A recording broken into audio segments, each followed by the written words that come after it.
Epstein Island. Are you still talking about Jeffrey Epstein? And why last night's result in Tennessee is the best sign yet for Democrats to regain power. It All In starts right now.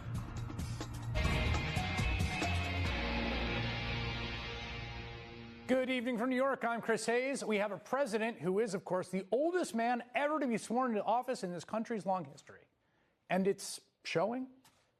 Today, he went on a disgusting tirade about Somali immigrants, many of whom are Americans, that even by his own degraded standards was egregiously racist. Somalia is considered by many to be the worst country on earth. I don't know.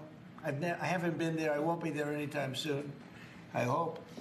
But what the Somalian people have done to Minnesota is not even believable. It's not even believable. And a lot of it starts with the governor. A lot of it starts with Barack Hussein Obama, because that's when people started coming in. And you have to have people come in that are going to love our country, cherish our country. They want to kiss our country goodnight. There's a lot about that appearance that was both strange and things that we've come to sort of see as normal. You may have noticed Trump kept his hand under the table there. In fact, he appeared to be going out of his way to hide his right hand specifically. That's the same hand that just yesterday was covered with makeup and Band-Aids, the same hand that has had large bruises on it in the past. As for the substance of his remarks, Trump has always been a bigot, going back many decades. He's clearly having a harder time keeping rants like that inside. In fact, today's spectacle comes after a similar tirade yesterday. Also, he's repeating himself a lot. That one was during a cabinet meeting, mostly focused on Secretary of Defense Pete Hegseth and those pretty clearly unlawful boat strikes, although admittedly, Trump seemed to sleep through quite a bit of it. In fact, at one point, and I think this might be an indelible image of this entire presidency when all is said and done, at one point, Secretary of State Marco Rubio was heaping praise on the great man for his singular leadership, as the man next to him, the president, appeared to be nodding off. This war is going on, and the president is trying to end it, not because, listen, we got a million things to focus on in the world as a country, but he's the only leader in the world that can help end it. And that's why even as we speak to you now, Steve Witkoff is in Moscow trying to find a way to end this war, to save lives of 9,000 people, Mr. President, as you know, are dying every week. Have you ever seen a more awake man? A more virile man? A man of more implacable energy than this man here, Mr. President? I'm talking about you. The Washington Post counted a total of 6 minutes where Trump's eyes were closed or he otherwise struggled to stay awake. And so in response, the White House brought out its defenders to explain why everything is fine. I read this article, like President Trump is slowing down, President Trump's mental capacity. It is 100% fake. That, he only called me twice at 2 in the morning last week instead of 3 times. You may sleep less than the president, Brad, and that is a remarkable thing because I don't think he sleeps at all. Fox News even brought out their senior medical analyst to talk about how great naps are. Social media goes crazy, and the left is going crazy after totally deep-sixing any concern about Biden for 4 years. And they went crazy because at one point today, when Rubio was talking, President Trump had his eyes closed for, a few seconds. It seemed like a few seconds. But they went crazy. Like, he's sleeping during meetings. Like, your reaction tonight? I think he seems extremely sharp, and I think this whole thing is a bait and switch. This is a disgrace because we don't need to see President Trump passing cognitive tests. As you just said, he passes one every single day, every single moment, going in and out of press conferences. I've never seen anything like it, actually. Thomas Edison believed in the 10-minute nap, by the way. What would they say? We wouldn't have electricity, right? Now, I'll level with you here. I, too, am a great believer in naps. I do try to avoid them while I'm on air with you. It goes without saying that the 79-year-old president is no Thomas Edison. Maybe it's just the normal process of aging. I mean, he is, 79. Maybe it's something more. I don't know. We know the president had an MRI a few weeks ago, which he weirdly kind of tangentially introduced and mentioned. It was part of what the White House initially said was his annual physical. In fact, it was his second annual physical of the year. Usually the annual physical happens once a year, at least that we know about. Again, I'm not a doctor. I don't think an MRI is generally part of a normal checkup. And then when asked about it, Trump has been super dodgy. Did you get an MRI? Can you tell us what I did. I got an MRI. It was perfect. Yeah. I mean, I gave you the full results. We had an MRI, and in the machine, the whole thing, and it was perfect. Why did President Trump get an MRI during his recent visit to Wall Street? Look, as President Trump said, he would inquire with the physicians. I'll check back on that. But as the physical itself stated, Kristen, and as you all know, because you were all witness to it, every single day the president is in optimal physical health. I had an MRI as part of my standard yearly, or I think they do it every 2 years, but I have the physical every year, and the result was outstanding. Was it your brain? Did you know? I have no idea what they analyzed, but whatever they analyzed it well, and they said that I had as good a result as they've ever seen. If you want to have it released, I'll release it. Please, can you tell us what they were looking at? For what, releasing? No. What part of your body was the MRI looking at? I have no idea. It was just an MRI. What part of the body? It wasn't the brain because I took a cognitive test and I aced it. I got a perfect mark, which you would be incapable of doing. Goodbye, everybody. You too. This level of detailed assessment is standard for an executive physical at President Trump's age and confirms that he remains in excellent overall health. Now, his doctor eventually put out a vague statement saying he was looking at Trump's heart and he is in, quote, excellent health. Trump's doctors also say he's the same height and weight as NFL quarterback Patrick Mahomes, so you could make of that what you will. The president's decline is evident in more than just anecdotal observations. New York Times recently published an extensive account of his truncated schedule and shorter work days. And again, even just watching the guy, which unfortunately for all of us here is our job to do every day, it is obvious that his behavior is becoming increasingly aberrant, strange, and sleepy. He's posting late into the night at one point about 150 times in one stretch, amplifying a post claiming that Nancy Pelosi's staff had been planning the January 6th insurrection for months. Sure, right. He's lashing out at reporters while seeming to be a kind of spectator to his own presidency. Sir, is there something incriminating in the file, sir? Why do you blame the Biden administration? Because they let him in. Are you stupid? Are you a stupid person? The government at the time said that CZ had caused significant harm to U.S. national security, essentially by allowing terrorist groups like Hamas to move millions of dollars around. Why did you pardon him? Okay, are you ready? I don't know who he is. Explain more about why you pardoned a notorious drug trafficker. I don't know who you're talking about. Juan Fernando. Well, I was told that I was asked by Honduras. There's a mic drop moment. Okay, are you ready? No idea who the guy is. Now, at some level, Trump's decline, if it's happening, it seems like it is one of those weird positions of, the food is terrible in such small portions. But the reason all this matters so much is twofold. One, it's hard to believe that this is the person who's actually running the country minute to minute, leaving us to wonder who is filling the power vacuum of the napping president, whose agendas are being implemented, right? And two, Trump's entire source of power, this is crucial, the way that he has kept his second term afloat is through this domineering monopoly on his own party, this kind of ruthless discipline he's imposed on his fellow Republicans. And that only works so long as people in the Republican Party don't start to think too hard about how long he can keep it all going. Joining me now is Senator Chris Murphy, Democrat of Connecticut. Senator, let me just start on the president's comments on Somalia the last 2 days, which I think you really have to go back over 100 years to find something like that being said by an American president, maybe Andrew Johnson, maybe some others. I mean, I just want to take a second to note that this is as vile racism as we've probably heard from the commander-in-chief in a very, very long time. Yeah, I think that's right. I mean, as I was listening to your opening monologue, and I chuckled out loud several times, which is really, really depressing because this isn't an episode of Veep. This is real life. And, when he talks that way about immigrants to this country, it has real life consequences. Those people's lives become in jeopardy when their neighbors come to the conclusion that if the president tells them that Somali immigrants are a threat, well, they must be a threat.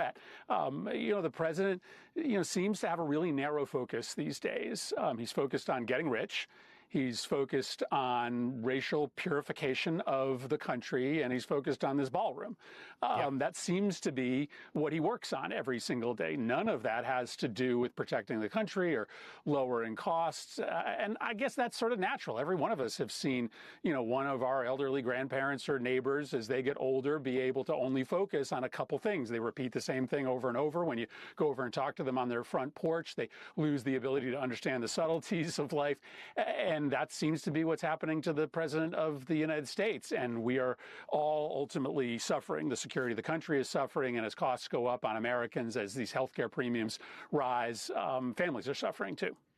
That point about focus, I think, is key and leads me to the second question about these pardons, because it's very striking to me. I mean, he has made a series of what would seem to be audaciously politically toxic pardons. I mean, a man convicted and sentenced for 40 years for trafficking cocaine into the U.S., someone convicted of an enormous fraud enterprise and defrauding investors. I think today he's now pardoning someone who was indicted by his own Justice Department this July.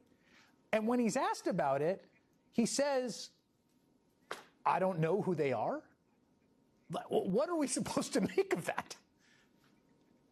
Yeah, I mean, my sense is that somebody's getting rich, ultimately, that there is a cabal of administration officials and MAGA-friendly lobbyists that are in league together. They all huddle together at these elite restaurants and clubs in Washington, D.C., and they likely hatch deals in which if somebody pays a MAGA-affiliated lobbyist a couple $100,000, then maybe you'll be able to get a pardon, and somehow, that deal will be consummated down the line. The Binance owner, the owner of one of these big crypto companies, was pardoned, and this is a bad guy. He pled guilty. I mean, it wasn't like he was contesting the charges. He had essentially set up a company that was being used to launder money for terrorists and for child sex predators, and he got a pardon pretty explicitly because his company had chosen to give Trump's crypto coin advantage in the marketplace. And remember, that's not just Trump making money. That's anybody that gets inside information from Trump on when he's going to boost the cryptocurrency. If they get just 2 minutes notice of that, they can make millions of dollars. And so on the cryptocurrency stuff, there's clearly a whole group of people around him that are making millions of dollars, and they're handing out favors to folks in the form of pardons in order to make sure that they get their pockets lined. I mean, that's like just bread and butter corruption, and it's kind of wild that Trump doesn't know anything about it, that it's happening behind his back. And essentially cops to not knowing anything. Anytime he's asked about it, he doesn't pretend. I looked into it. He says, proudly. Yeah, I don't know. Someone put it on my desk, essentially, is the answer about these, consequential pardons. There's one other thing I think that he is pretty focused on, which is revenge, right? It's clear that that's, I think it's in the same category as the ballroom. It's a thing he comes back to again. And we just got some news, and you probably haven't seen this because it just broke. Our own colleague Ken Delaney in MS Now, that Tish James is going to be re-indicted tomorrow, it appears, in Norfolk, Virginia, with a assistant U.S. attorney, I think, being brought in from Missouri to handle the charges. Her indictment, of course, was thrown out because the judge found that Lindsay Halligan, who had been brought in specifically to indict her in Comey, was not actually constitutionally appointed, and therefore the indictment was thrown out, although without prejudice, so they can re-indict. This appears to be one of the areas that there is quite a bit of focus, which is to get revenge on who they want to get revenge on. Yeah, that's right. And there's also this interesting corresponding investigation that leaked relative to the improper information that forms the basis of some of these investigations. Yes. That, when it comes to the personal mortgage information of individual officials, that's not supposed to be made public or without warrant given to law enforcement. And so it seems sort of illegitimate at its core. It's eventually all going to get thrown out, these cases they're trying to bring against the Attorney General and against Adam Schiff. But yes, he is relentless in his persecution of his enemies. I think there's two interesting things about this. One, it does have an impact because I think there are a lot of powerful people who are keeping their mouth shut, who aren't funding the opposition to Donald Trump because they don't want to get caught in his crosshairs. But the American public is not scared of him. I mean, 7 million people at the No Kings rally, obviously big turnouts in these special elections, Democrats overperforming. So it is is having an impact, this scare campaign, on the elites. It's not having much of an impact on the American public, and that ultimately may be our democracy's salvation. Well, let me ask you about politicians, too. I mean, one of the things that's so striking in this period so far is that politicians tend to be very ambitious and very future-oriented. They're thinking about what's next, what their next office is, what ladder they can climb. I've covered them for 20 years.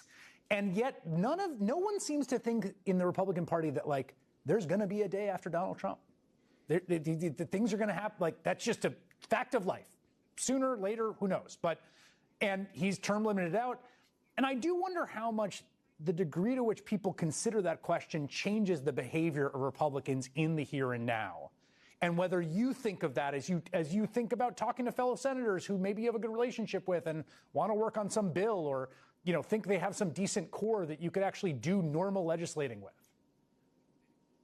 Yeah, listen, I do believe that there's ultimately a tipping point, that there's a moment when he becomes, you know, either so fatally mentally compromised, plus so publicly reviled, that Republicans will start to say to themselves, all right, you know, it's time to speak up. It's time to chart a different path.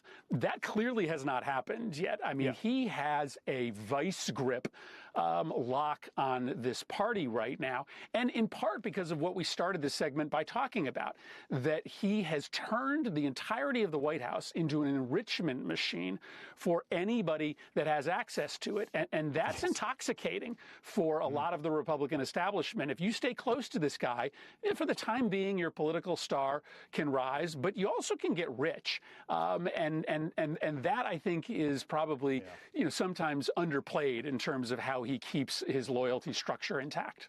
That's a really, really, really good point, Senator Chris Murphy. Thank you. Thank you. Coming up, new photos and videos from Epstein Island. Congressman Robert Garcia, one of the key legislators who obtained those, will explain it all next. Those stand out for their sheer weirdness, like these images of a room with a dental chair and masks of men's faces on the wall. We don't know why Epstein had a dental chair or dental equipment in his home, but at the time of his death, his girlfriend was reportedly a 30-year-old licensed dentist. Congressman Robert Garcia is a Democrat of California, the ranking member of the Oversight Committee, which made these photos public, and he joins me now. All right, Congressman, can you just walk us through what was released today and what their origins are, how they got to the committee? Right. So late last night, we actually received about 5,000 documents, videos, and photos. And this is a combination of documents essentially and photos from the U.S. Virgin Islands, the government, and it's also additional documents and bank records from J.P. Morgan as well as Deutsche Bank. Now, those records we are still processing and certainly hope to release in the near future what we can. But what you're seeing right now are essentially videos and photographs taken by officials in the U.S. Virgin Islands of the estate on the island. And these, of course, many of these photos and pictures have obviously never been seen before.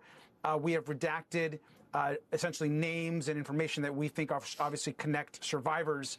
But it's really disturbing stuff. And what we have said from day one as Oversight Democrats is any information that we receive, whether that's from the Virgin Islands, from banks, from the Epstein estate, like when we got the birthday book or the emails that we released a couple of weeks ago, we're going to put that out to the American public.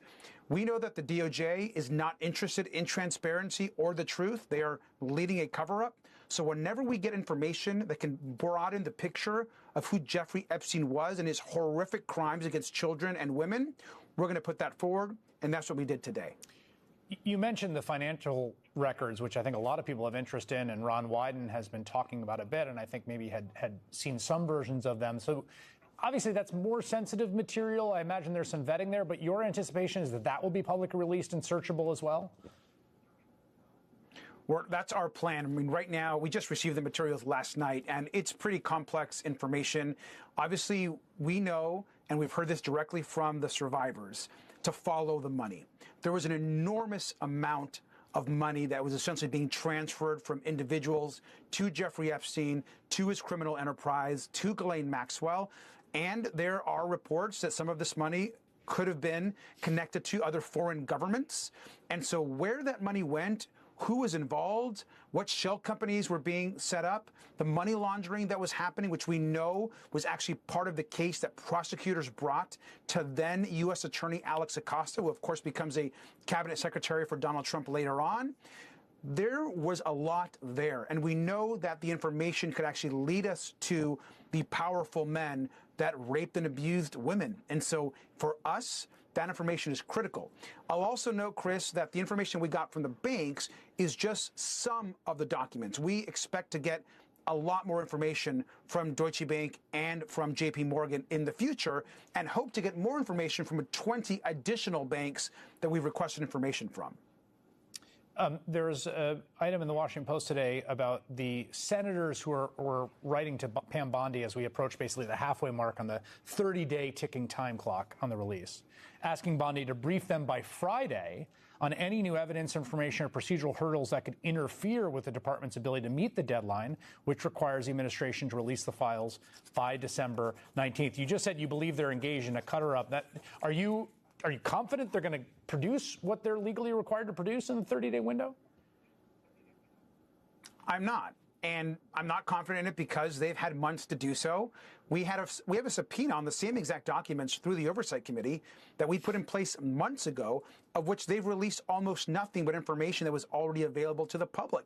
Then the Congress votes in a bipartisan way to essentially release the same documents, and they have released nothing. So I'm hopeful they do so, but their past behavior does not give me any confidence in them actually releasing anything. They've set up this kind of shell investigation out of the Southern District of New York, which we know they may try to use to hide documents or to not release documents because they're in another investigation. The fact is this: Donald Trump can release all of the documents right now. He's had the power to release them from day one of his presidency, which he promised to do so and has yet failed to do. There are women out there right now who are being re-traumatized every single day and need justice and closure. They should release the files immediately, and let's hold all the powerful men that did harm accountable. Congressman Robert Garcia, thank you very much. Coming up, new reporting on the showdown between a top admiral and Trump's Secretary of Defense. This story just broke in the last hour, and it's a really important one. That's next.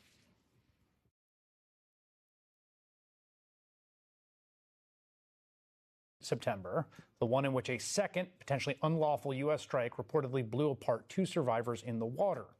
And the commander in charge of U.S. forces in the Caribbean, Admiral Alvin Halsey, he announced his retirement very abruptly in October.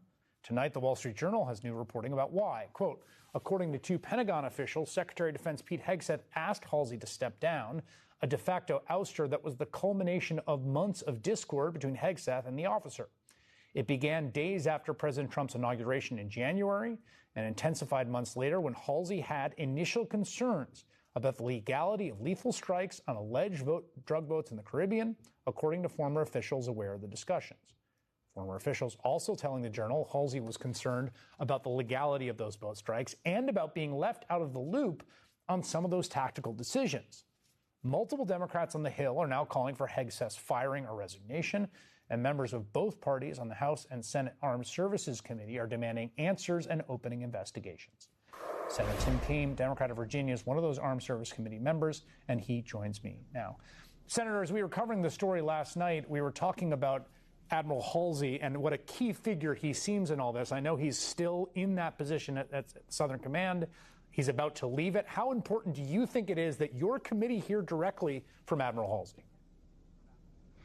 Chris, it's absolutely critical that we hear, and the news that the Wall Street Journal has broken tonight just confirms what many of us believed. When the administration finally decided that they had to come forward and brief the Senate Armed Services Committee on October 1, nearly a month after the first strike, they had in the classified room many uniformed officers. And when it was my turn to ask questions, I said, how many of you are from Southcom? And no one raised their hand. And when I realized that there was no one from Southcom that they brought into the room, I knew right then, and I think my colleagues did too, there was division in the ranks.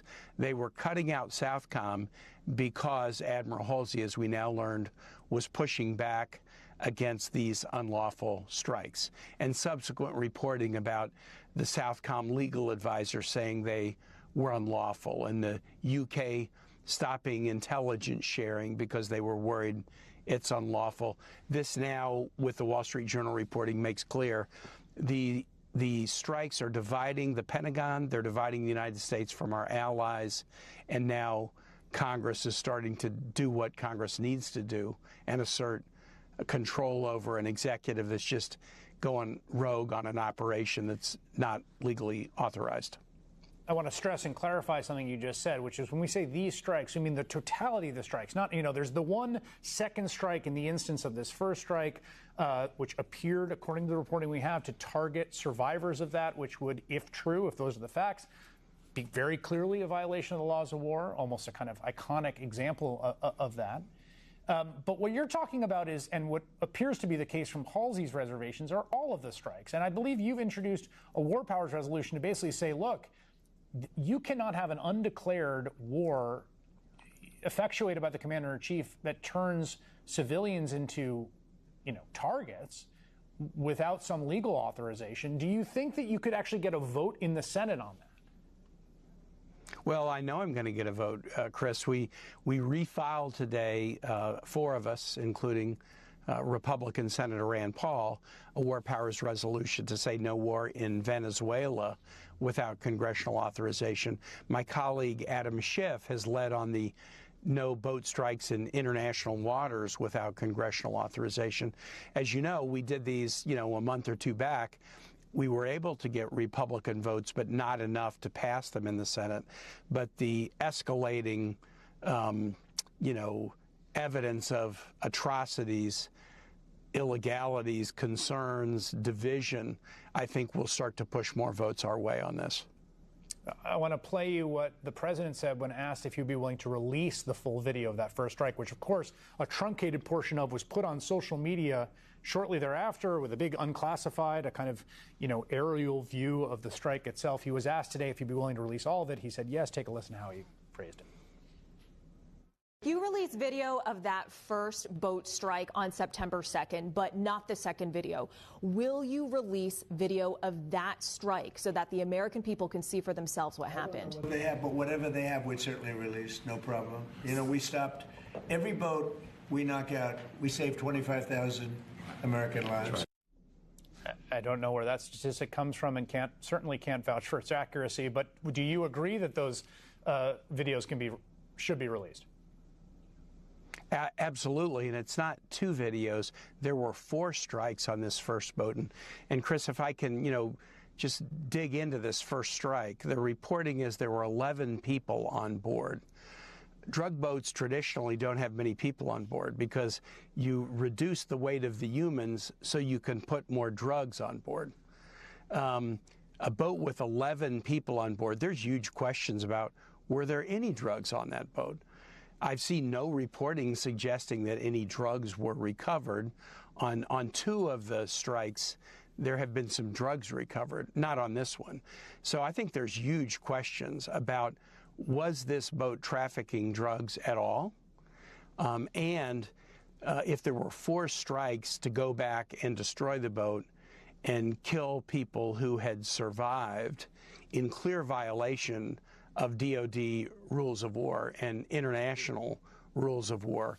This thing is a disaster for the Pentagon, and we got to get to the bottom of it.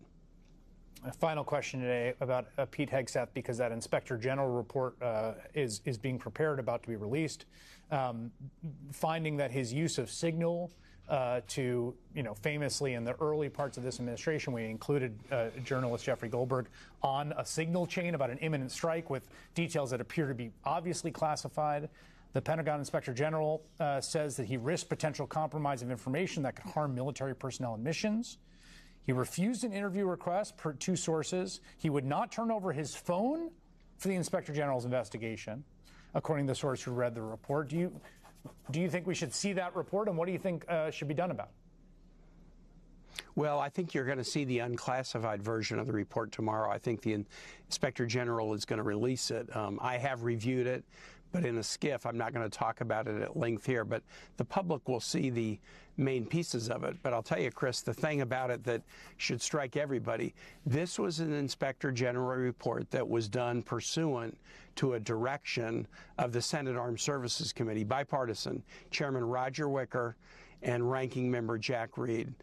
And even in an investigation directed by the Senate Armed Services Committee, Pete Hegseth refused to be interviewed by the IG.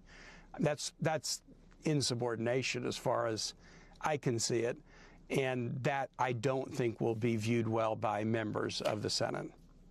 Senator Tim Kaine, thank you for sharing your time with us tonight. Absolutely. Still to come, the election results in Tennessee were even better for the Democrats than you might think, and I'll explain why.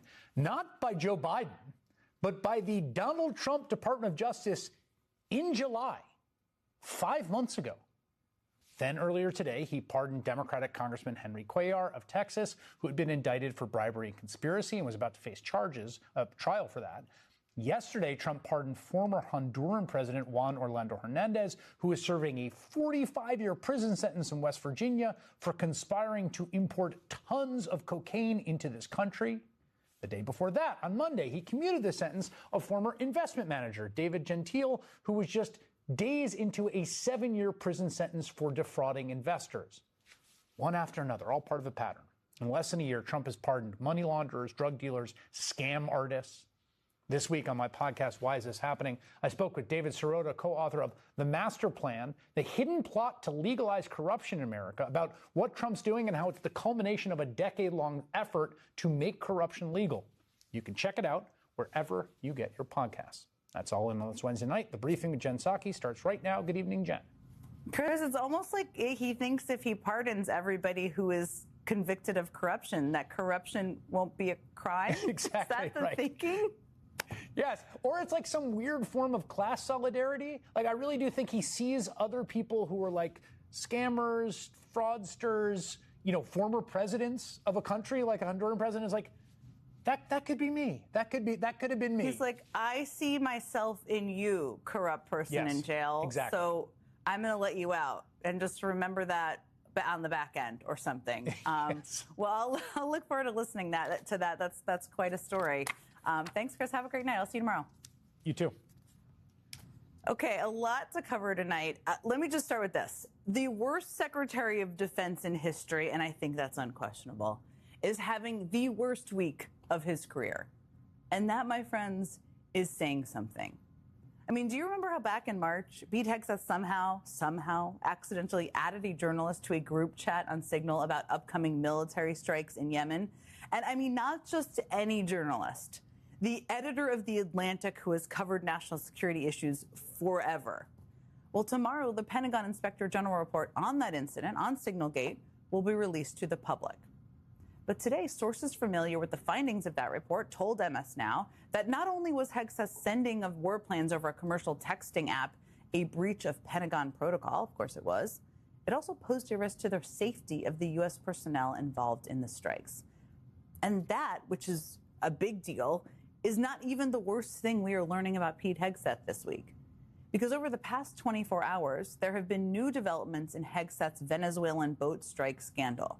I mean, last night, Zateo News reported that multiple lawyers within the Trump administration believe the way that strike was carried out was likely, quote, incredibly illegal. As one Trump administration lawyer told Zateo, if the Washington Post is right, then a crime was committed. There's lots of questions about why that lawyer doesn't know more, but maybe we'll learn more about why they don't know more. So there's quite a lot. Here's my point. There's quite a lot of any journalist at all, might want to ask Secretary Hegseth about right now. He is literally at the center of many of the biggest scandals that have lots of questions surrounding them in Washington right now. Which is why it is so notable that today, when the new Pentagon press corps got to meet Secretary Hegseth himself and ask him anything they wanted at all, they seem to have not actually made any real news at all. Well, I should say, they think they made news. But what they actually did was act, pretty much as Pentagon stenographers. As new press corps member Laura Loomer, of all people, put it today, quote, the attacks on Hegseth by the fake news media are unfounded. He is taking every question. Okay. Now, after that, Loomer posted her big scoop for today, which was a statement from the Pentagon spokesperson about the Signalgate Inspector General's report coming out tomorrow. And the statement claims the report is a, quote, total exoneration of Secretary Hegseth, adding that the matter is resolved and the case is closed. That is the information Laura Loomer used her direct access to the Secretary of Defense to get today. Now, meanwhile, despite Hegseth effectively kicking all of the real actual journalists out of the Pentagon back in October by demanding they sign a pledge to only publish Pentagon-approved information, real news outlet after real news outlet after real news outlet today managed to get people familiar with the Inspector General's report to tell them what it really said. And we here at MS Now got that scoop. The New York Times got it, the Washington Post got it, CNN got it, Fox News got it, the Associated Press got it, NBC News got it, The Guardian got it, ABC News got it, CBS News got it. I could go on and on and on, but you get the point. Real journalists who are from outlets that refused to sign the pledge the Pentagon demanded managed to make real news despite the fact that they are no longer allowed in the Pentagon. Well, the so-called new Pentagon press corps inside the Pentagon itself got diddly squat. But again, I mean, that makes sense when you look at who this new Pentagon press corps actually is. I mean, it's not just Laura Loomer, who, of course, is one of the most prolific conspiracy theorists there is. There's also far-right political activist James O'Keefe, and you might remember him as the leader of the group that published the stolen diary of President Biden's daughter, Ashley Biden, just days before the 2020 election. That guy's now in the Pentagon press corps. There's also far-right conspiracy theorist Jack Posobiec, who you might also remember as one of the main peddlers of the Pizzagate conspiracy theory, the conspiracy theory that led to a real-life shooting back in 2016. There is also somehow, and this may be the craziest of a crazy group, Matt Gaetz. Yes, the former MAGA congressman from Florida and former Trump nominee for Attorney General who resigned from Congress amid a House ethics investigation that found he had likely violated a range of state and federal laws, including in his dealings with a 17-year-old girl. Again, I could go on and on and on about this and who's in the press corps, but you get the point. The old Pentagon press corps of actual journalists is out of the building. And this new pro-Trump, pro-Hegseth press corps is in. And I'm not just saying that. I mean, to get into this new press corps, all of these so-called journalists had to sign an agreement saying they wouldn't gather any information that the Pentagon hadn't already approved for release. They signed up to be members of a newly created, basically state-run Pentagon media. And let me just show you another example of how this new press corps is completely warping the news. Just take 3 of the new press corps members. Laura Loomer, we already talked about her, Red State reporter R.C. Maxwell, and 23-year-old right-wing TikTok influencer Lance Johnston. Now, the reason I picked those 3 is that on Monday, all 3 of those supposed journalists reported that they had scored Washington Post Pentagon reporter Dan Lamoth's old desk. All 3 of them gloated that the Washington Post was out and they were in the Post's old cubicle, no less. Of course, all 3 of these people could not possibly have all gotten the Washington Post's singular old cubicle at the Pentagon. But, I guess let's put their fact-finding skills aside for a second and just look at how they reported on the Washington Post's actual scoop from last week. That in the very first of the U.S.'s strikes in the Caribbean and the Pacific, that's the story that detailed how Hegseth gave a spoken directive, according to 2 people with direct knowledge of the operation, one of whom said the order was to kill everybody. Now, that on its own is very likely illegal, according to a lot of experts. But when commanders saw 2 survivors clinging to the smoldering wreck after the first strike, a second strike was carried out to comply with Hegseth's instructions. And to be clear, that second strike, shooting the defenseless and shipwrecked, wouldn't just be a war crime. It's the literal textbook definition of a war crime. But check out how Hegseth's new press corps spun it. Laura Loomer reported there is actually a deep state coup happening at the Pentagon, and that all the negative press about Hegseth is actually just part of that nefarious plot. The headline for R.C. Maxwell's piece yesterday was, wait for it, WAPO's botched Hegseth hit job proves the Pentagon desperately needs new media. It's quite a takeaway. And the 23-year-old TikTok influencer Lance Johnston had this to say. It is standard procedure to make for sure that the enemy is neutralized. It is not murder when Pete Hegseth and the Department of War double tap a narcotics ship that is shipping drugs that kill Americans to America. It is not that at all. I'm here at the Pentagon reporting. Thank you, Lance, for bringing your extensive expertise on military rules of engagement to the Pentagon. Now, despite that being the new Pentagon press corps, the Free Press is still getting massive scoops nearly every day out of the Pentagon. Late tonight, the Wall Street Journal reported yet another devastating scoop about Pete Hegseth. This scoop centers on Admiral Alvin Halsey. This is the commander overseeing U.S. forces in the Caribbean, where the majority of these strikes have happened. And we already knew that back in the middle of October, Hegseth announced that Halsey would be retiring early, just a year into what's typically a 3-year tenure. But now the Wall Street Journal is helping us understand why. According to 2 Pentagon officials, Hegseth asked Admiral Halsey to step down, a de facto ouster that was the culmination of months of discord between Halsey and Hegseth. And that discord intensified when Halsey had initial concerns about the legality of the lethal strikes Hegseth was ordering on alleged drug boats in the Caribbean, per former officials. Now, I should say that Emmis now has not independently confirmed that reporting. And for his part, Admiral Halsey has not commented. His retirement doesn't actually start until December 12th, so he likely can't say much, at least until then. But when taken together, all of this new reporting raises a glaringly obvious point about Pete Hegseth. Because for weeks now, Trump and Hegseth have been up in arms about a video made by 6 Democrats and former members of the military or intelligence agencies. A video where those Democrats reminded service members that they can and should refuse to follow unlawful orders. Hegseth has even threatened to court-martial Senator Mark Kelly for participating in that video. Now, the irony here, of course, is that Hegseth is now under scrutiny for the very thing those Democrats warned us about. I mean, not only do we have new reporting that the Trump administration's own lawyers think these strikes were likely unlawful, as well as this new reporting from the Wall Street Journal that the top commander in the region was concerned about the legality of these operations. But CNN has also uncovered a video from 2016 in which Hegseth himself says that the military shouldn't obey illegal orders and that there should be consequences when somebody commits a war crime. And to show you how similar Hegseth's comments are to the Democratic lawmakers he and other Republicans are now calling the seditious 6, absurdly, we did a little editing, our amazing team, of all of them into one piece. And when you watch those 2 videos spliced together, you'll see that their message flows, well, pretty seamlessly. Our laws are clear. You can refuse illegal orders. You can refuse illegal orders. You must refuse illegal orders. That's why the military said it won't follow unlawful orders from their commander-in-chief. No one has to carry out orders that violate the law or our Constitution. If you're doing something that is just completely unlawful and ruthless, then there is a consequence for that. We know this is hard and that it's a difficult time to be a public servant. But whether you're serving in the CIA, the Army, or Navy, the Air Force, there's a standard, there's an ethos, there's a belief that we are above what so many things that our enemies or others would do. Your vigilance is critical. And know that we have your back.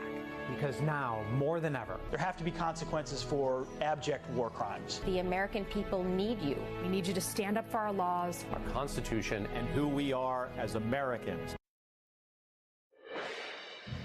Joining me now are Jake Sullivan and John Feiner. Jake is the former White House National Security Advisor. John is the former Deputy National Security Advisor. They're also the co-hosts of the brand new podcast, The Long Game.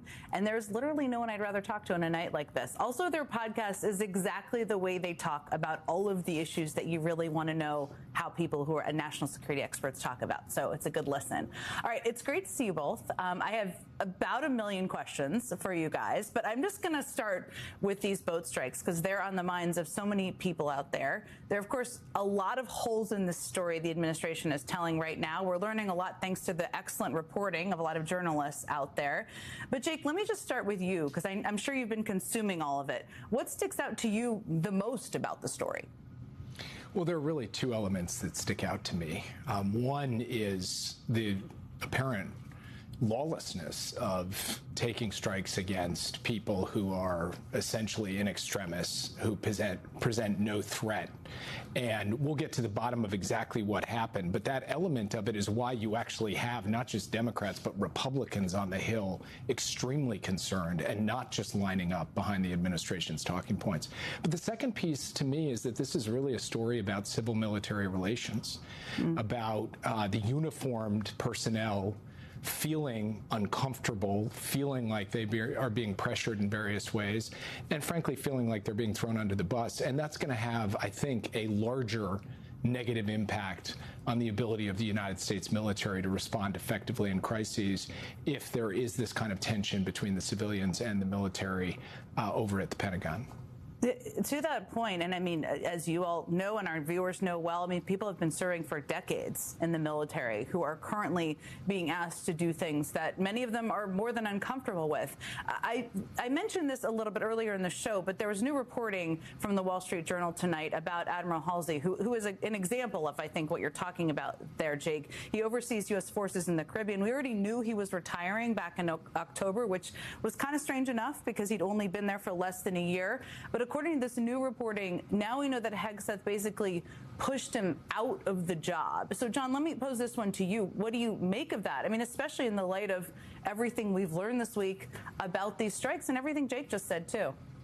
Well, look, while I can't speak to the reporting, the truth will eventually come out. But I think the bigger point is that this administration came in quite early and replaced a number of senior general officers who, as you said, had been there in their roles and in earlier roles for a matter of decades, replaced almost all of the uniformed JAG officers, the lawyers who make the decisions about what is above the line and what is below the line in terms of the legality of military operations, and then are trying to claim they needed to do that ostensibly because they wanted people who were on the team, on board with their approach to the world. But in this case, the decisions were made by the uniformed military officers themselves. I think those two arguments are going to be very hard for them to square, and it's going to create a tension between the civilians who run all these agencies and the uniformed military who carry out these orders and these duties that is going to redound on the Hill and in other places. Yeah, I expect the conversations with the Hill and these members of the military are going to shed a lot of light on what's happening here. One of the dangers, and you've touched on a fair amount of this already, of this administration that I find hard to kind of dig through sometimes is this effort to paint behavior as normal when it's really anything but normal, especially the interworkings of agencies, the national security team, others within the government. And so I just want to ask you, Jake, just about the specifics of that double strike that's at the center of this controversy. I mean, Pete Hegseth claimed he walked out of the room after the first strike to attend a meeting. I'm not expecting you don't know the details of that, of course, but just walk us through what the Secretary of Defense is typically doing when a military strike is happening. Well, as you said, I can't speak to what actually happened with the current secretary, but what I will tell you is that secretaries I have seen in action who are overseeing significant military action, especially in a case where it was the initial phase of military action. So you're really focused on whether this is effective and is achieving the objective. They are there in the command center at the Pentagon, watching from the start of the mission to the end of the mission, and they are reporting back to the president what is happening so that if there are any concerns or anything needs to be flagged up the chain, it can be done so. But Secretary Austin, I can tell you, whenever there was a mission of consequence like this one, would have been there from the beginning to the end because he would have seen that as his responsibility. And I watched him do that on several occasions over the course of the time that I was in the seat. Not surprising at all, and that's helpful to understand what happens typically in the room because sometimes that's lost. John, the other part of this, of course, is that Secretary Hegseth has also very clearly tried to pass the blame onto the admiral, who he says actually gave the order for the second strike. I mean, that admiral is meeting tomorrow with members of Congress. What questions would you have for him? Yeah, look, I think the tweet that was sent out by Secretary Hegseth, which gave a veneer almost of trying to endorse the military, endorse the commander who he says made this decision, but quite clearly trying to pass the buck and pass the blame to somebody who in the chain of command is below Secretary Hegseth, is going to go down in the annals of covering yourself by throwing somebody else under the bus. And so I think there are going to be real questions asked about what precise operational guidance was given by the Secretary of Defense, by the President himself, who also has tried to distance himself from this order. And there's just a profound lack of clarity about how all of this transpired. And, you know, as we've said, it's not just Democrats who are asking these questions. It's Republicans, too, which is going to make it much harder for the administration to portray this as partisan in any way. They're going to probably have to answer these questions sooner rather than later. I've read all of these stories so many times, and the details are so conflicting. I think that's what we're all experiencing a bit publicly.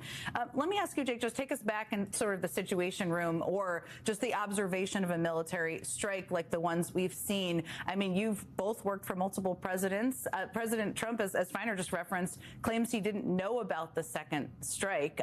That, to me, feels very shocking. I wasn't the one advising or giving information to presidents on this sort of thing, but what did you make of that? I mean, I think President Biden, President Obama would have demanded to know the exact details of what was happening, but what did you make of that claim by Trump?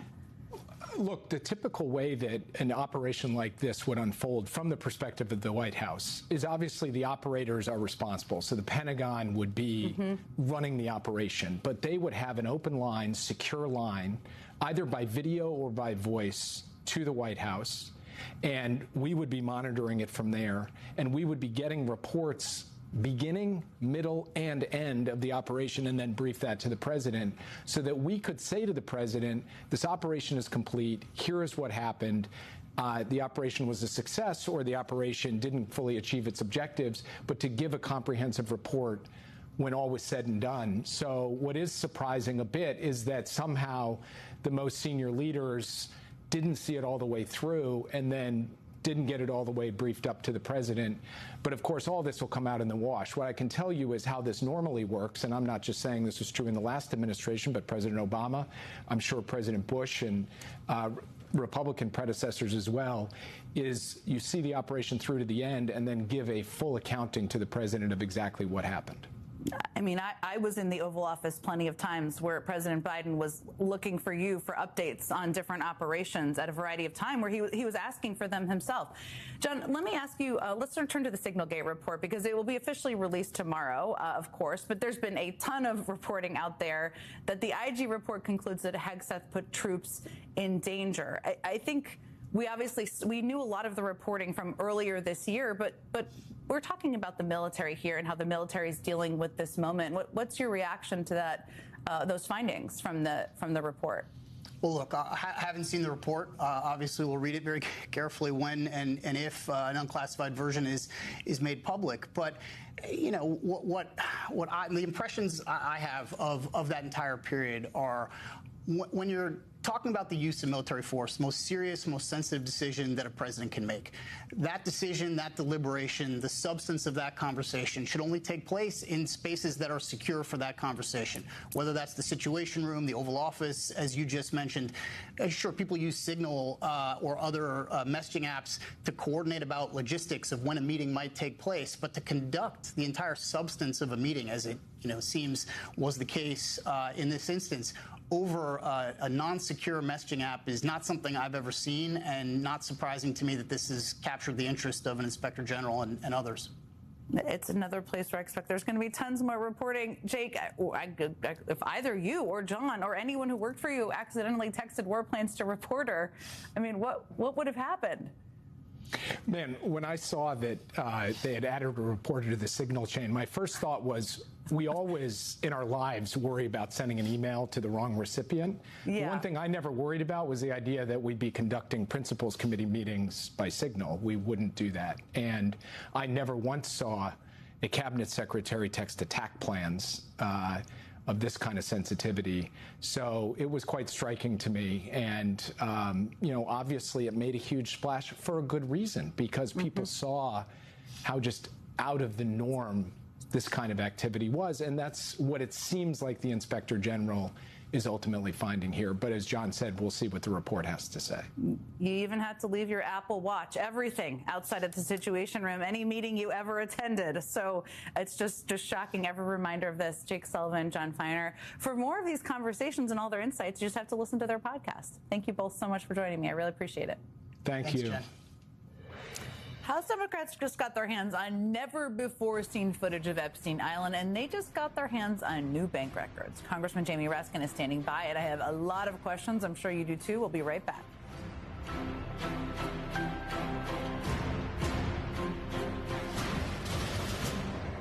We all need fiber for our digestive health, but less than 10% of us get enough each day. Good thing Metamucil gummies are an easy way to get prebiotic plant-based fiber with the same amount of fiber as 2 cups of broccoli. Metamucil gummies, the easy way to get your daily fiber.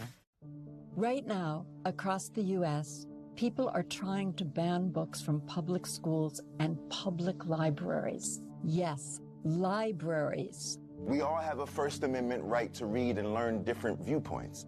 That's why every book belongs on the shelf.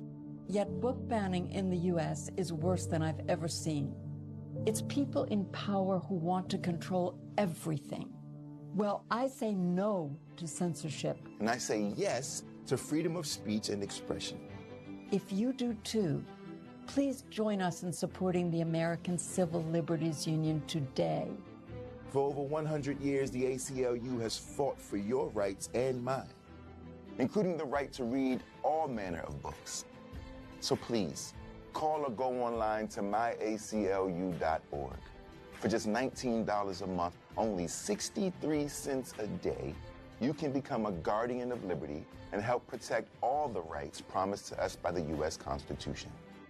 Make no mistake, this move to ban books is a coordinated attack on students' right to learn. This is a clear violation of free speech. That's why the ACLU is working to fight against censorship in all its forms. It is so important, now more than ever. So please call or go to myaclu.org and become an ACLU Guardian of Liberty for just $19 a month. Use your credit card and you'll get this special We the People t-shirt and more to show you're helping to protect the rights of all people.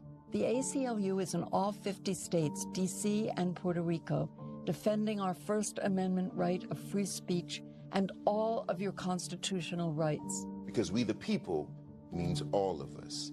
So please, call or go online to myaclu.org today.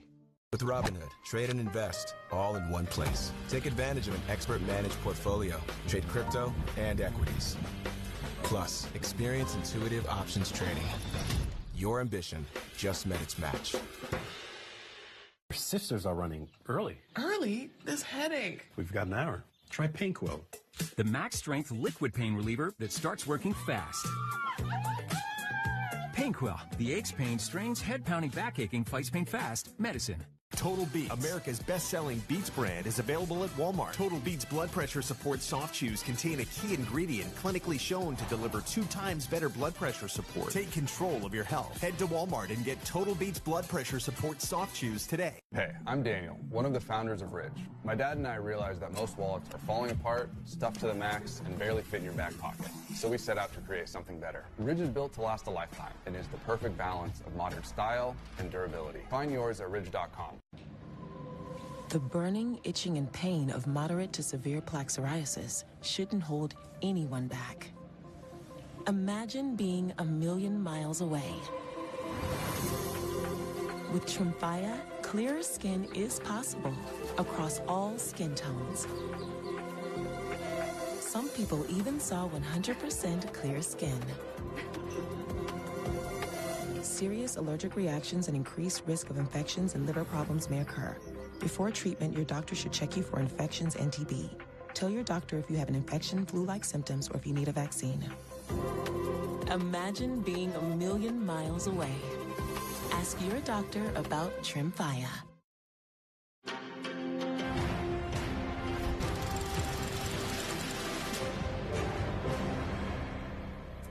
The only people inside the Trump administration who might actually be happy about the scrutiny Pete Hegseth is getting right now might be the folks at Trump's Justice Department. I mean, today, the Democrats on the House Oversight Committee released even more material related to Jeffrey Epstein without the DOJ's help. Today, they released a trove of photos and video from Epstein's private island. They also announced that two major banks, J.P. Morgan Chase and Deutsche Bank, handed over records related to Epstein. This is likely only adding pressure to Trump's DOJ and his Attorney General Pam Bondi, who are currently reviewing the contents of the Epstein files ahead of their legally mandated release later this month. And today, a group of bipartisan members of Congress asked Bondi for a status update on that release by Friday. We'll see what she provides, hopefully not empty binders. Joining me now is Congressman Jamie Raskin. He's the ranking Democrat on the House Judiciary Committee. It is always great to see you. Let me just start with the release from the Oversight Committee. I mean, these new releases from your colleagues seem like an effort to get as much out to the public as they can, but also an effort to kind of increase the pressure on the Department of Justice to release all those files, especially since there's a bipartisan ask for an update from Pam Bondi. But what do you think? It's a very concrete and vivid delivery of images, certainly, that refocuses everybody on what exactly happened there and what was the nature of this, massive billion-dollar conspiracy to traffic young people, children. So I'm hoping it's not going to re-traumatize any of the victims and survivors, and I assume that they're taking precautions not to expose people, at least accidentally, to the images if they're not prepared to look at them. But in any event, everybody in Congress is waiting for December 19th. We had a near unanimous vote, as you know, to release the complete Epstein file. We hope the Department of Justice is as hard at work getting these ready for delivery to Congress as they were when they deployed hundreds of FBI agents to go and look for Donald Trump's name in the files and through the various photographic and video images. But this is an act of Congress that is not optional. It's not discretionary. They can redact, of course, the names of the victims and any other material that might compromise their privacy. But otherwise, outside of national security or images of child sex abuse, it's got to be released to Congress.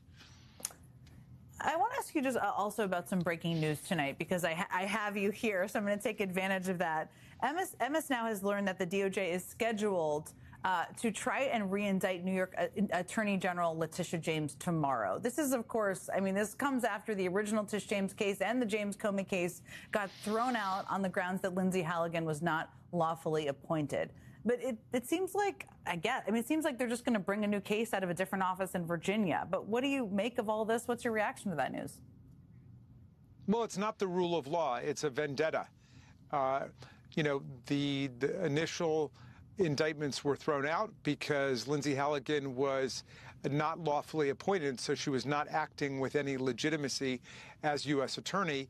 And of course, that was just the original threshold objection to the indictment. There's a lot more there. These are selective prosecutions and indictments. These are vindictive indictments and prosecutions. There seems to be very little to them, and they're riddled with other kinds of process errors. In the Comey case, of course, there was the almost comical mistake that the ultimate indictment was not the indictment that the grand jury actually saw, other than the chief of the grand jury, and Lindsay Halligan, in her novice incompetence, thought that was okay. I don't think that they really believe that these indictments can go very far. I know Donald Trump thinks so, but I don't think they really believe in them. But they're just trying to placate Trump, and it's an abuse of legal process. No question. And in the meantime, they're kind of putting all of these people through the ringer, which may be the point anyway. Congressman Jamie Raskin, I always appreciate you talking to me. Thank you so much for being here. You bet. Okay, we have to sneak in a very quick break. But coming up, another election, another reason for Republicans to totally freak out this year. Two of my favorite people to talk politics with are going to join me here at the table next. These Somalians have taken billions of dollars out of our country. They've taken billions and billions of dollars. They have a representative, Ilhan Omar. She shouldn't be allowed to be a congresswoman, and I'm sure people are looking at that. And she should be thrown the hell out of our country. It's a hellhole right now. And the Somalians should be out of here.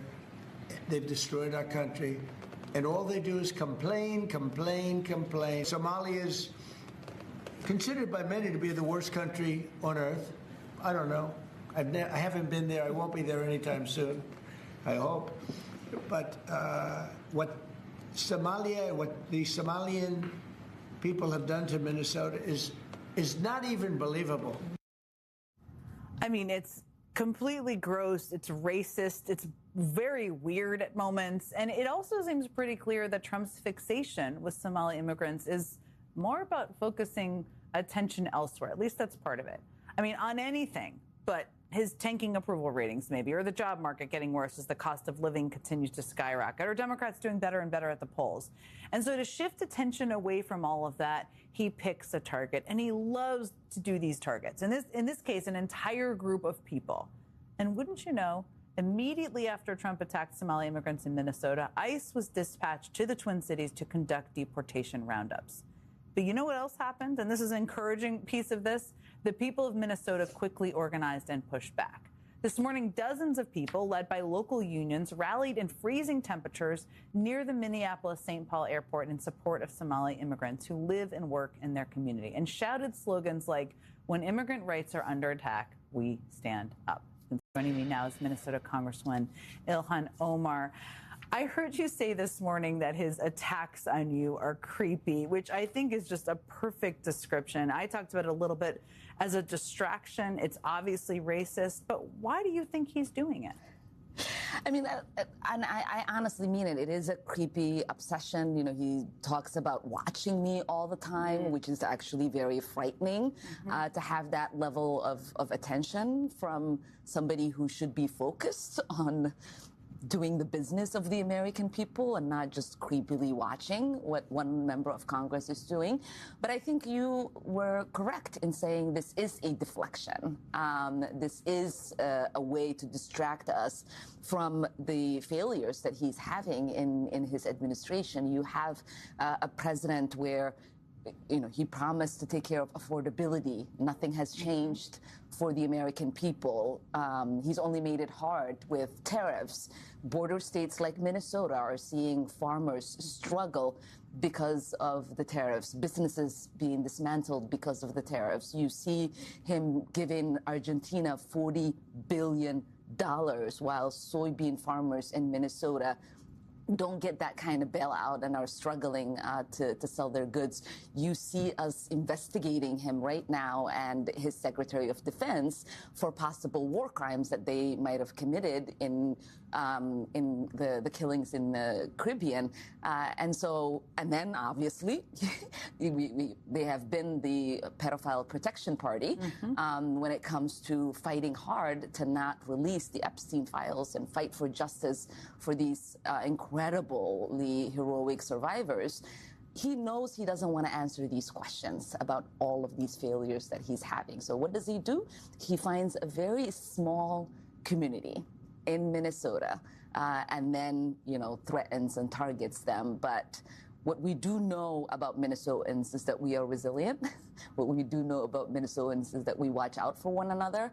And what we do know about Somali Americans in Minnesota is that overwhelming majority of us are citizens of this country. Our passport says we are nationals of the United States. I mean, it is, to your point, according to census data, almost 58% of the Somalis in Minnesota were born in the United States. Of the foreign-born Somalis in Minnesota, and a large majority, 87%, are naturalized U.S. citizens. And as I just noted, DHS... And the rest are documented, exactly. Documented residents. And DHS is dispatched. I mean, this is what's one of the things that's so outrageous. ICE to Minneapolis, St. Paul, and New Orleans to conduct immigration raids and essentially scare and terrorize communities. I mean, first tell me, you know, Have you been in touch with local leaders and organizers? What are you hearing from people on the ground there about this? Yeah, I mean, local leaders have been very vocal. There was a press conference yesterday that was led by City Council member Jamal Osman. There was one today that was led by Senator Zainab Mahmood, who's been incredible in organizing and making sure people understand what's happening and educate them in ways that they could show up for us.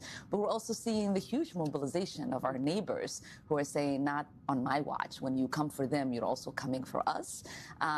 What I've heard from few of the people who have been detained and questioned and obviously let go is that they're citizens of the United States. And so once they were able to show their passport or passport ID, they were let go. And one of the things that has been so heartening is the fact that we did know this was coming. And so many of our community members ordered their passport IDs, have taken photocopies of their passport, have made sure all of their paperwork was easily accessible to them.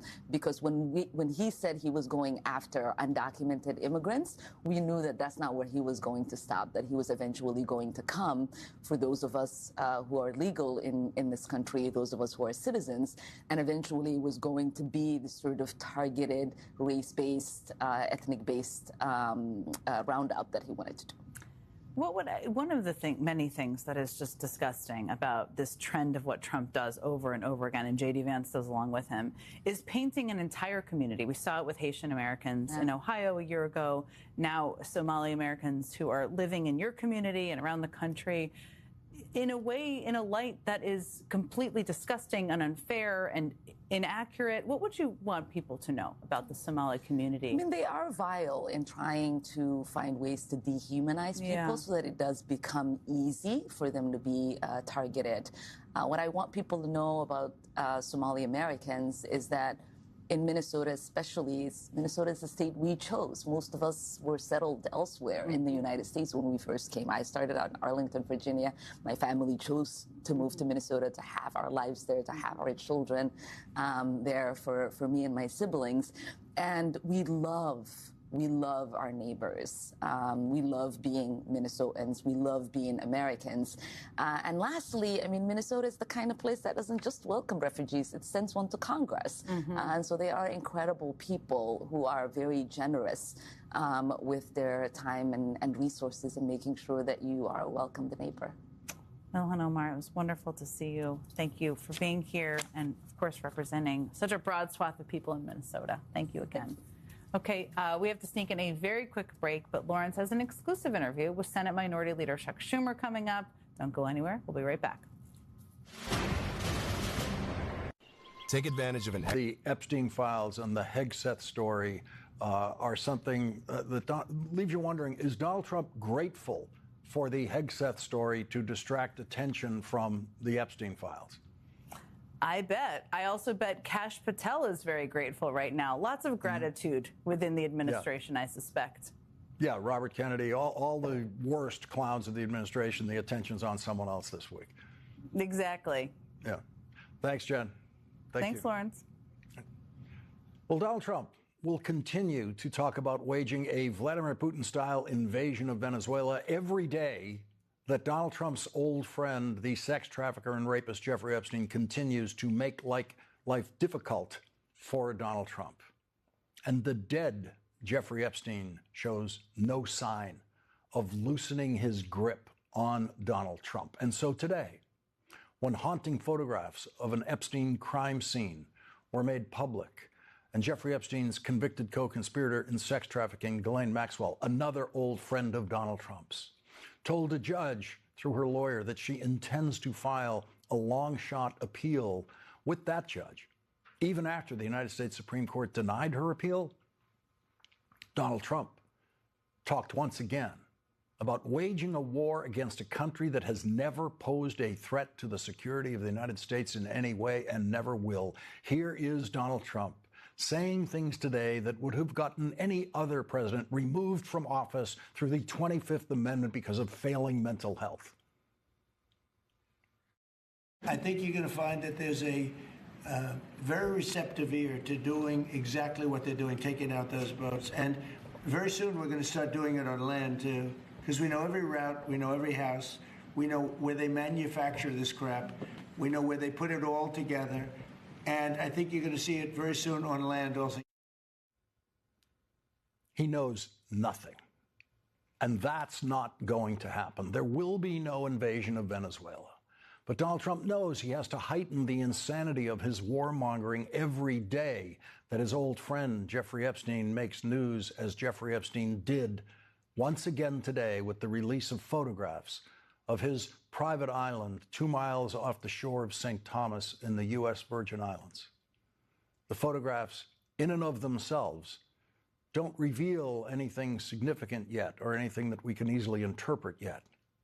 But we know the kind of suffering that occurred on Jeffrey Epstein's island, where he brought girls as young as 11 years old to rape them during the years he was Donald Trump's closest friend. A lawsuit filed by the Attorney General of the Virgin Islands said this: Epstein used his wealth and power to create the Epstein enterprise, which engaged in a pattern of criminal activity in the Virgin Islands by repeatedly procuring and subjecting underage girls and young women to unlawful sexual conduct, sex trafficking, and forced labor. The Epstein enterprise engaged in a pattern of criminal activity in the Virgin Islands and elsewhere with the criminal purpose and goal of placing a steady supply of vulnerable female children and young women into sexual servitude in service of Epstein's desires and those of his associates.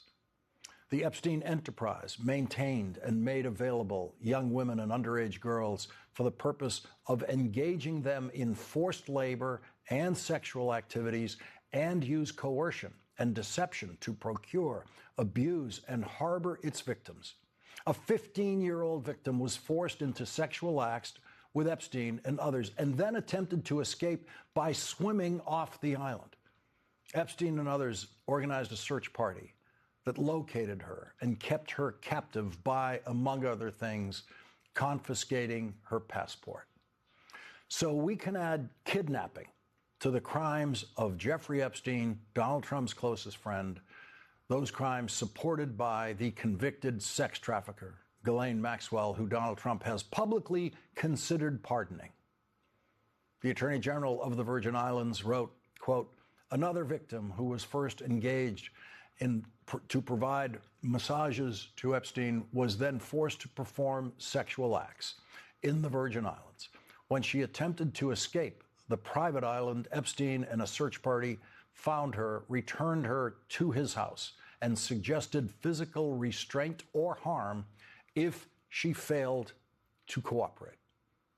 According to that description by the Attorney General of the Virgin Islands, Jeffrey Epstein was a kidnapper of children, a kidnapper and raper of children. That's who Donald Trump's closest friend was. Trapped them on an island when they desperately try to escape, desperately trying to find a way to cross that 2 miles of high current, difficult ocean between Epstein Island and St. Thomas, a swim that could cost them their lives. Jeffrey Epstein captures them, confiscates the passport.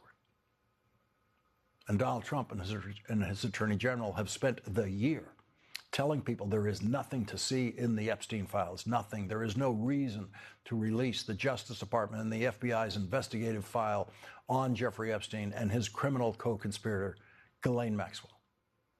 The Democrats on the House Oversight Committee released the photographs of Epstein Island today. They said they released the photographs in the interest of transparency. Unlike Donald Trump and his Attorney General and his FBI director, Democrats on the House Oversight Committee want people to know what they are finding and what they are seeing when material is turned over to them from the Epstein estate and through other subpoenas they have served on financial institutions. The committee has received financial records from J.P. Morgan and Deutsche Bank, and the Democrats on the committee might be releasing some of that material after they have thoroughly examined it. And when they do, Donald Trump will once again threaten Venezuela or threaten immigrants in this country or in some other desperate and often hateful way try to use other people to distract attention from what his close friend, Jeffrey Epstein, did to that 15-year-old girl who tried to escape from his island, tried to swim for her life, and what Jeffrey Epstein did to the 11-year-old girl he brought to that island. Leading off our discussion tonight is Democratic Congressman Ro Khanna of California. He's a member of the House Oversight Committee. Congressman, thank you very much for joining us tonight. What did you think were the significance of the photographs, and why were they released? Well, they're quite chilling. I mean, the photograph of the dentist chair with the creepy masks around, you can only imagine the horror of young girls who may have been abused or raped there. These are all photographs that we got from the Epstein estate, of course, started on the tip from Bradley Edwards on your show. And we're releasing them to help put pressure on the Justice Department, saying there are many more of these photographs. We know that from the survivors. In 16 days, make sure you release all the photographs, all the files protecting victims' identities, but everything else needs to be released. Why, given that there's a law saying that the files must be released to you, why haven't they been released already? Well, technically they have until 16 days, but Attorney General Pam Bondi has refused to meet with Thomas Massie, myself, Senator Merkley, and Senator Murkowski. We've requested a meeting to understand what their process is for releasing things. This is highly unusual that they would not meet with the authors of the bill in the House and the co-sponsors in the Senate to discuss release. Now, they will face criminal penalties, the career Justice Department officials involved, if they are not complying with the law. But as you know, Lawrence, this administration doesn't comply with the law, so it's going to require continued vigilance to make sure that they actually release these files. What might we expect to see from what your committee is discovering in the coming days? We're going to see a lot more of the financial documents. One of the questions that keeps coming up, how is Epstein worth $500 million? How is he getting paid? Senator Wyden has done extraordinary work on this. We are getting more records from J.P. Morgan that the lawyers are going through, more bank records, and that may shed light on some of the other rich and powerful men who either covered up for Epstein or were involved in visiting the rape island. And will we be able to figure out, really, how Jeffrey Epstein did amass his wealth through the records you're obtaining? I do. I believe both in our work and the work that I just want to credit Senator Wyden for doing collectively, we will be able to piece that together. Who was paying him? Why were they paying him? What was their interest? There are a lot of unanswered questions. And there was, in addition to the most horrific crimes, which are the abuse of these survivors, there are a lot of financial crimes that I do think also will be discovered. And our committee is committed to that. And that is also part of the release that the Epstein Transparency Act calls for, documents related to those financial crimes.